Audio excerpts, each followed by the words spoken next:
नमस्कार दोस्तों, स्वागत है आपका अपने परिवार उड़ान में।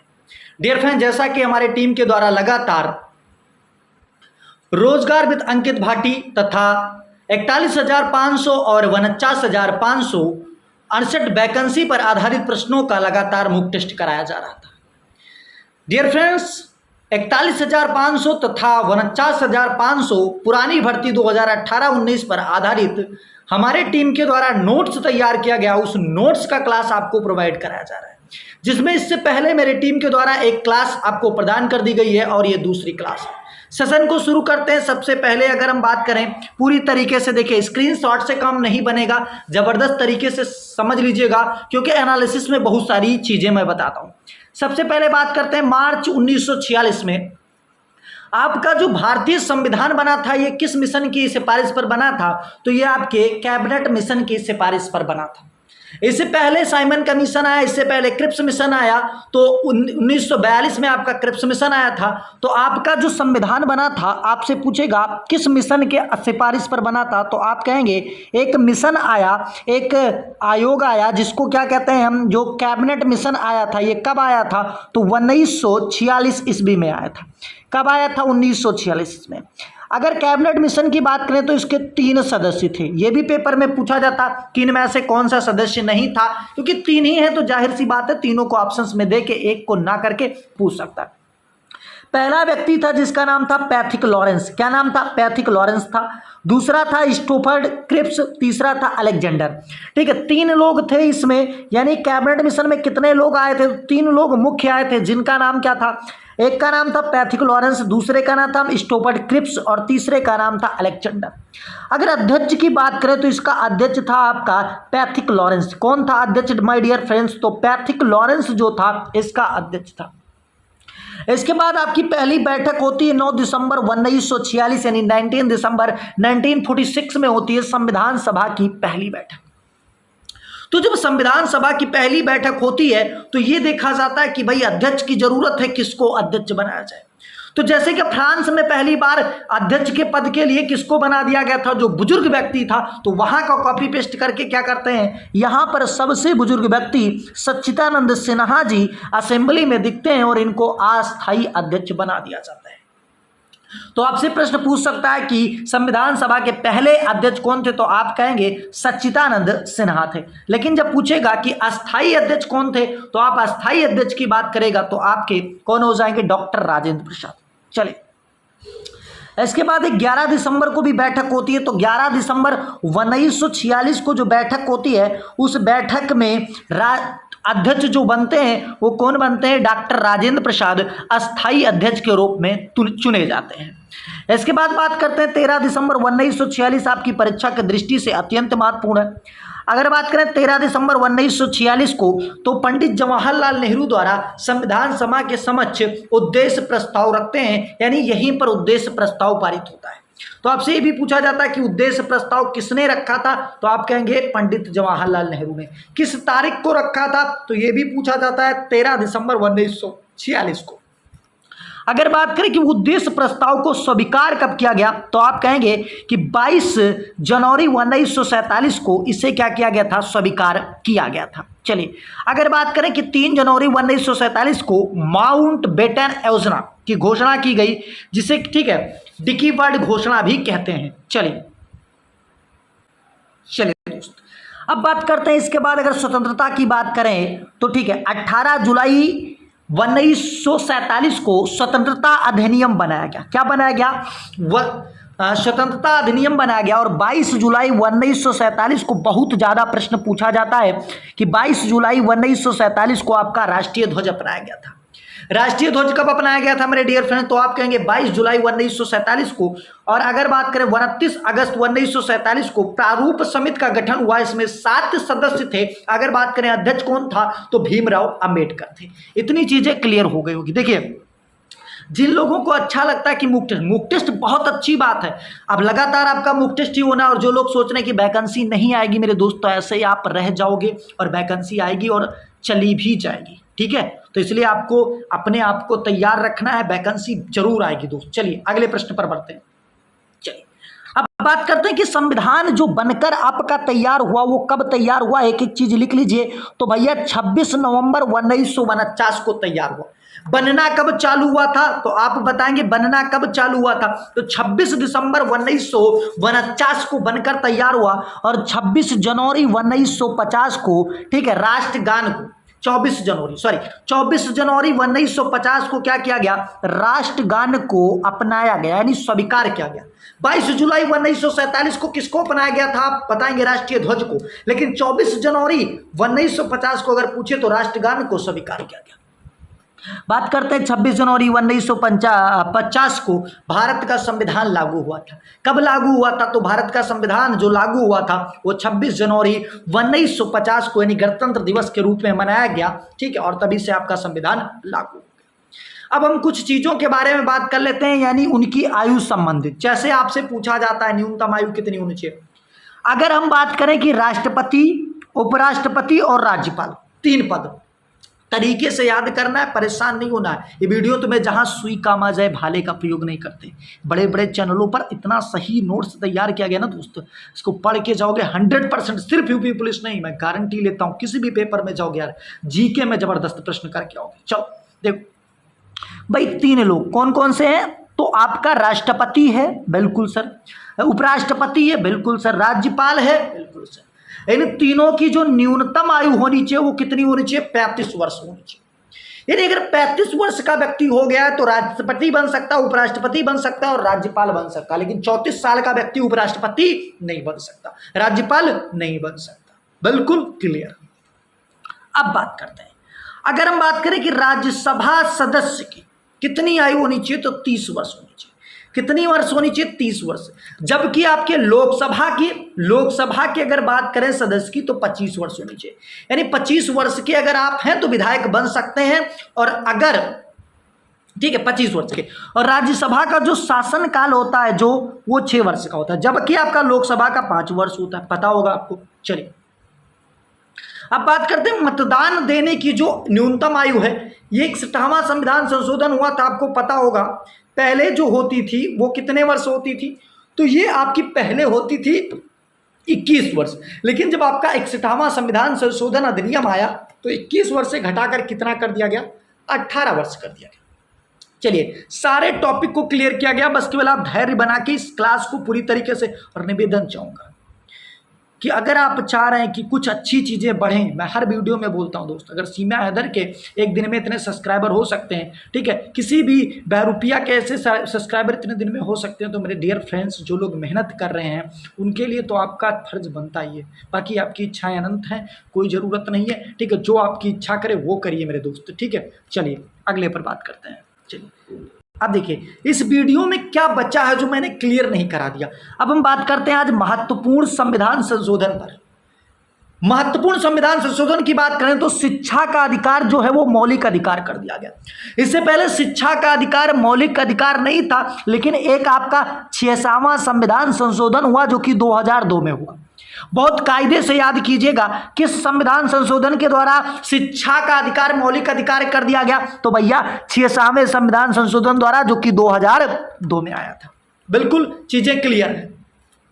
अब बात करते हैं मेरे दोस्त कि पहला संविधान संशोधन, तो पहले संविधान संशोधन में जो आपकी 9वीं अनुसूची है ना, 9वीं अनुसूची जोड़ी गई थी। किस संविधान संशोधन के द्वारा 9वीं अनुसूची जोड़ी गई, तो आप कहेंगे पहले संविधान संशोधन के द्वारा।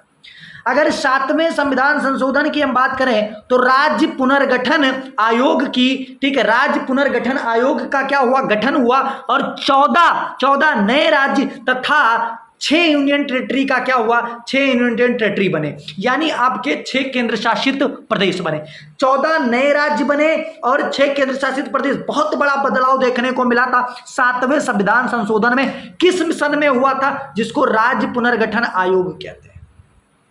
इसके बाद परीक्षा की दृष्टि से आपका जरूरी है 21वां संविधान संशोधन, जो कि मैं बताना चाहूंगा अनुसूची 8 में सिंधी भाषा को शामिल किया गया था। तो किस संविधान संशोधन के द्वारा सिंधी भाषा को शामिल किया गया था, आपसे पूछ सकता है, तो आप कहेंगे 8वें, ठीक है, संविधान संशोधन के द्वारा। अगर हम बात करें 42वें संविधान संशोधन के द्वारा प्रस्तावना में 3 शब्द जोड़ा गया था, समाजवाद, अखंडता, धर्मनिरपेक्ष।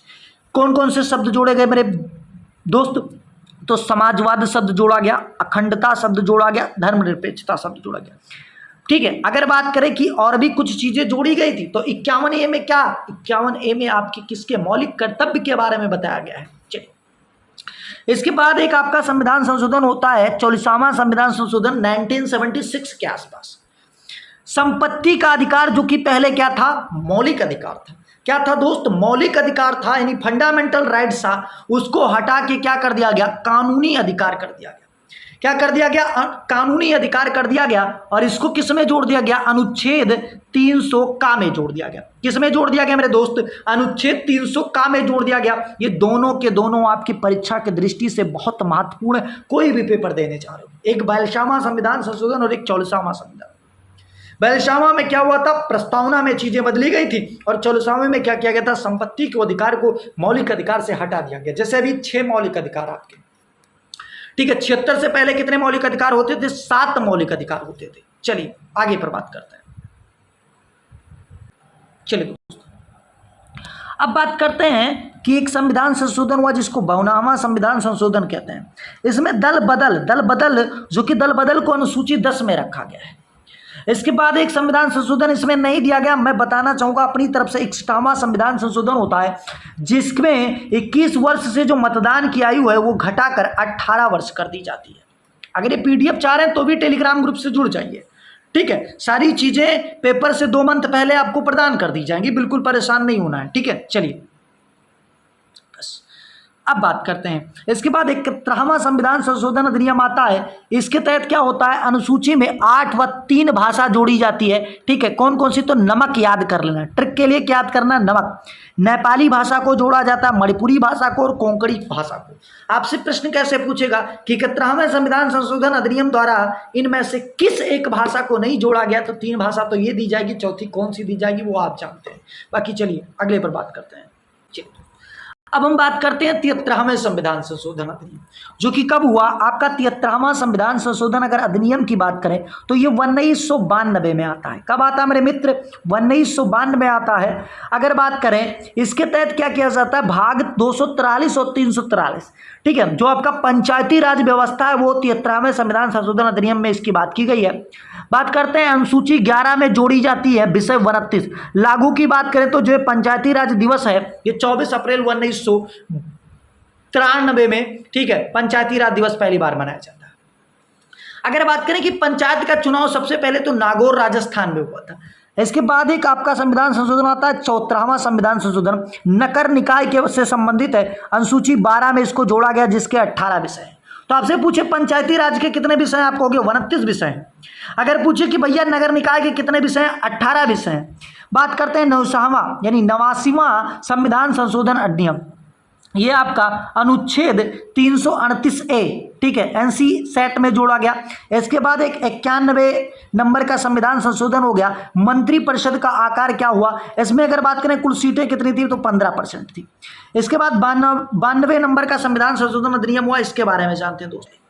अब अगर 92 नंबर का संविधान संशोधन की अगर हम बात करें मित्र, तो सबसे पहले अनुसूची 8 में, ठीक है, 4 भाषा को जोड़ा गया था। जो 92 नंबर का संविधान संशोधन अधिनियम हुआ इसमें बोडो, डोगरी, संथाली और मैथिली, इन 4 भाषाओं को जोड़ा गया था। और वर्तमान में कितनी भाषाएं? 22 भाषाएं। भोजपुरी आपकी संवैधानिक भाषा नहीं है। कोई भी पेपर देने जाओ तो भोजपुरी ऑप्शन में रहता है और भोजपुरी ना रहता है, क्योंकि भोजपुरी ज़्यादा बोली जाती, इसलिए आप सोच लेते कि संविधान में होगी। तो भोजपुरी संवैधानिक भाषा नहीं है मेरे मित्र। अगर 97 नंबर का संविधान संशोधन की बात करें तो सहकारी समिति से संबंधित है। अगर 100वां संविधान संशोधन की बात करें तो 3 बिगहा कैरिडोर, पता है भारत और बांग्लादेश के बीच में चिरते हुए, यानी भारत और बांग्लादेश के बीच में एक रास्ता बता रहे हैं पाकिस्तान वाले। तो 3 बिगहा कैरिडोर जो कि 2015 में भारत और बांग्लादेश के बीच में बताया जा रहा है। 101वां संविधान संशोधन आपको पता होगा, GST बहुत बार पूछा गया। तो GST अगर हम बात करें, GST जो बिल आया था वो किस संविधान संशोधन के तहत आया था? तो 101वां संविधान संशोधन अधिनियम के तहत आया था। 1 जुलाई 2017 को GST आया। सबसे पहले जो GST लागू हुआ कहाँ पर लागू हुआ? फ्रांस के अंदर लागू हुआ। अगर बात करें 102 नंबर का जो संविधान संशोधन है सामाजिक आयोग से संबंधित है। वहीं अगर बात करें 103 नंबर का जो संविधान संशोधन है वो EWS जो कि 10% आरक्षण दिया गया सामान्य वर्ग को। चलिए दोस्तों, अब बात करते हैं कि 104 नंबर का जो संविधान संशोधन हुआ इसमें क्या था, जो एग्लो इंडियन थे ना इनका आरक्षण खत्म कर दिया गया। SC और ST का जो 10 साल के लिए बढ़ा दिया गया है। और 105 नंबर का संविधान संशोधन राष्ट्रीय पिछड़ा आयोग की शक्तियों और जिम्मेदारी के बारे में बताता है। चलिए अगले पर बात करते हैं। अब देखिए मेन पॉइंट जितने भी हैं, मैंने कहा है कि जो आपका ये तैयार किया गया है ये 41,500 और 49,568 की भर्ती पर आधारित, कोई आपके घर का है जो सिलेक्टेड है उससे आप पूछे क्या ये प्रश्न ऐसे आते हैं, वो आपको बता देगा कि पूरी तरीके से ऐसे ही आएंगे प्रश्न। दोस्तों बहुत ज़्यादा तरीके से तैयार किया गया, बस ये समझ लीजिए। ठीक है, तो अब बात करते हैं कि राष्ट्रपति से संबंधित महत्वपूर्ण तथ्य कैसे क्या पूछा जाएगा। अगर बात करें कि राष्ट्रपति निर्वाचन मंडल में कौन कौन शामिल होता है, तो भैया MP शामिल होते हैं यानी सांसद शामिल होते हैं, विधायक शामिल होते हैं यानी MP और MLA शामिल होते हैं। अगर बात करें कि राष्ट्रपति को शपथ कौन दिलाता है, तो अनुच्छेद 60 के तहत ये लिखा गया भैया कि जो चीफ जस्टिस ऑफ इंडिया होगा यानी सुप्रीम कोर्ट का जो न्यायाधीश होगा वो क्या करेगा, राष्ट्रपति को शपथ दिलाएगा। ये कहाँ लिखा है, ऐसा कहाँ लिखा कि सुप्रीम कोर्ट का न्यायाधीश ही दिलाएगा, तो ये भैया अनुच्छेद 60 में इसका बहुत जबरदस्त वर्णन किया गया। कैसा है, आंडू पांडू आदमी नहीं दिला सकता, केवल अनुच्छेद 60 के तहत चीफ जस्टिस ऑफ इंडिया ही दिला सकता है, मतलब वो भी वर्तमान का। राष्ट्रपति पर महाभियोग प्रक्रिया, अगर राष्ट्रपति कुछ उटपटांग काम कर जाए तो कैसे हटाएं सर, तो अनुच्छेद 61 में पूरा प्रावधान दिया गया है कि ऐसा इनको ऐसे करके तुम हटा सकते हो। ठीक है, याद करना, इसलिए मैं ऐसे शब्दों का प्रयोग। क्षमादान की शक्ति, तुमने कर दिया हत्या, अब उसके बाद 4 क्षमादान, तो राष्ट्रपति के पास भी यह बहुत बड़ा पावर है। अनुच्छेद 72 का प्रयोग करेगा, तुम्हें तुरंत क्या कर देगा, क्षमादान दे सकता है। अगर बात करें अध्यादेश, तो 1 2 3 कर दीजिए, यानी अनुच्छेद 123 में अध्यादेश के बारे में बताया गया है। अगर वर्तमान राष्ट्रपति की बात करें तो द्रौपदी मुर्मू जी हैं या नहीं है, बिल्कुल है। कहाँ से बिलोंग करती हैं भैया, कहाँ की हैं, तो निवासी हैं मयूरभंज, और मयूरभंज पड़ता है उड़ीसा राज्य में। पहली आदिवासी महिला है, यानी पहली आदिवासी महिला है जो क्या बनी, राष्ट्रपति बनी। झारखंड की ये पूर्व राज्यपाल भी रह चुकी हैं। अच्छा, वर्तमान उपराष्ट्रपति तो आपके जगदीप धनखड़ जी हैं। अगर निवासी की बात करें तो झुंझुनू राजस्थान से, ठीक है, पश्चिम बंगाल के पूर्व राज्यपाल भी रह चुके हैं। चलिए, और कहीं भी तैयारी कर रहे हो तो इतने कम समय में इतने प्रश्न कहीं नहीं मिलेगा, ये चीज़ ध्यान रखना, बहुत तरीके से समझ लो। ठीक है, बहुत ज़बरदस्त तरीके से। बाकी आपकी इच्छाएं कुछ भी हो, मुझसे नहीं मतलब। ठीक है, जो अपना है मैं वो करता हूँ बस। चलिए दोस्त, अब बात करते हैं कि भारतीय संविधान की प्रमुख अनुसूचियाँ क्या क्या है। तो अनुसूची फर्स्ट में क्या है भैया, जब अनुसूची फर्स्ट में पढ़ोगे यानी प्रथम में पढ़ोगे तो आपके 28 राज्य हैं और 8 यूनियन टेरिटरी हैं। अगर बात करें कि अच्छा 29वां राज्य कौन बना था, तो तेलंगाना पता होगा। अनुसूची 2 में तो वेतन और भत्ते के बारे में बताया गया। अनुसूची 3 में शपथ के बारे में। अनुसूची 4 में जो है राज्यसभा सीट के बारे में, और अनुसूची 5 में बताया गया अनुसूची क्षेत्र एवं जनजाति के बारे में। अनुसूची 6 में अगर बात करें तो असम, मेघालय और त्रिपुरा और मिजोरम के लिए एक विशेष राज्य का जो सुविधाएं मिलता है उसके लिए बताएगा। अनुसूची 7 की बात करें, केंद्र और राज्य के संबंध के मध्य बताया गया है। अनुसूची 8 में जो है आपकी 22 भाषाएं, उनका उल्लेख मिलता है। अनुसूची 9 में अगर बात करें तो भूमि सुधार के बारे में बताया गया है। अनुसूची 10 तो ऑलरेडी आप पढ़ चुके हैं कि भैया दल बदल के बारे में बताया गया। और सबसे मोस्ट इंपॉर्टेंट जो पॉइंट है भैया ये दोनों है कि अनुसूची 11 में पंचायत राज के बारे में बताया गया और अनुसूची 12 में नगर निकाय के बारे में। चलिए अगले प्रश्न पर देखते हैं। चलिए अब देखिए, राष्ट्रपति द्वारा राज्यसभा में 12 सदस्यों को मनोनीत किया जा सकता है। भैया 12 सदस्य को ये क्या कर सकता है, राज्यसभा का बना सकता है, यानी राज्यसभा का क्या कर सकता है, पद दे सकता है। ठीक है, यानी क्या करेगा, मंत्री भी बना सकता है। भाई साहित्य, कला और विज्ञान के, समाज सेवा के क्षेत्र में तो समाज सेवा वाला तो इस समय ज़्यादा देखने को मिलता है, विज्ञान कला में उतना नहीं। धन विधेयक सर्वप्रथम लोकसभा में प्रस्तुत किया जाता है, पता होगा आपको। और सर्वाधिक लोकसभा सीट 80 है, कहाँ पर है, उत्तर प्रदेश में। वर्तमान में पूरे भारत में लोकसभा सीटें कितनी ये बता दो, उत्तर प्रदेश का समझ लो ज़्यादा। राज्यसभा की सीटें कितनी हैं, तो कहोगे 31 सीटें हैं। विधानसभा की सीटें कितने हैं? 403 + 1 है। विधान परिषद की सीटें कितनी है? तो 100 हैं। ये सारी चीजें मैं दूंगा, परेशान मत हो, बस केवल आप थोड़ा सा धैर्य बना के रखिए। चलिए इसको देख लीजिए, थोड़ा सा इसको देख लीजिए। बात करते हैं कि भारत के 6 राज्यों में द्विसदन विधानमंडल है। कितने ऐसे राज्य हैं जिनमें द्विसदन विधानमंडल हैं? तो इसको पढ़ाने के बाद मैं फिर उसके बाद अगले वीडियो में आपको मिलेगा। तो ऐसे कितने राज्य हैं? आपके 6 राज्य हैं। ठीक है, कैसे याद करोगे? ठीक है, तो आपका क्या हो जाएगा? सबसे पहले हो जाएगा तेलंगाना, उत्तर प्रदेश, बिहार, महाराष्ट्र, आंध्र प्रदेश और कर्नाटक।